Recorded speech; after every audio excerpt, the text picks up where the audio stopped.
ఒకానొక సమయంలో ఒక బాటసారి అడవి గుండా ప్రయాణం చేస్తున్నాడు. ఆ సమయంలో సడన్‌గా వర్షం వచ్చింది. వర్షంలో ఆ బురదలో వెళ్తున్నప్పుడు అతని చెప్పు ఇరుక్కుపోయింది.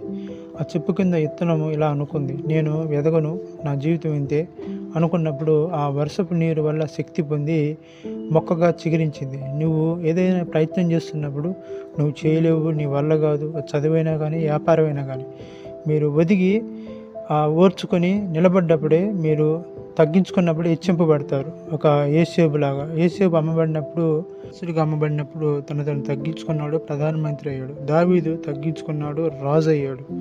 మొర్దెకై తగ్గించుకున్నాడు, హెచ్చింపబడ్డాడు. అలాగే ఏబు యొక్క ముగ్గురు స్నేహితులు అతను నిందించిన, అవమానించిన దేవుని యొక్క దయతో 200 ఆశీర్వాదం పొందుకున్నాడు. మీ అందరికీ తెలుసు. కనుక ఎవరో ఏదో మాట్లాడారని, ఎవరో ఏదో అన్నారని, దానివల్ల నువ్వు నిశ్చించిపోయి, కృషించిపోయి పడ్డ స్థితిలో ఉంటే నువ్వు ఎప్పటికీ లేవలేవు. కనుక ఇకనైనా మేలుకొని లేచి నిలబడటానికి ప్రయత్నం చేయి. ఒక ఇత్తనం మహావృక్షమైంది. అలాగనే నీ జీవితంలో సూటిపోటు మాట్లాడుతున్నా, నేను నిందించే వారిగా మాట్లాడుతున్నా, ఇన్ని పక్కన పెట్టేసి లేచి నిలబడు, పరిగెత్తు, విజయం నీ వెంట ఉంటుంది. ఆయన నామంలో, యేసుక్రీస్తు ప్రభువారి నామంలో ప్రార్థించు, ప్రతి ప్రార్థనకి విజయం పొందుకుంటావు.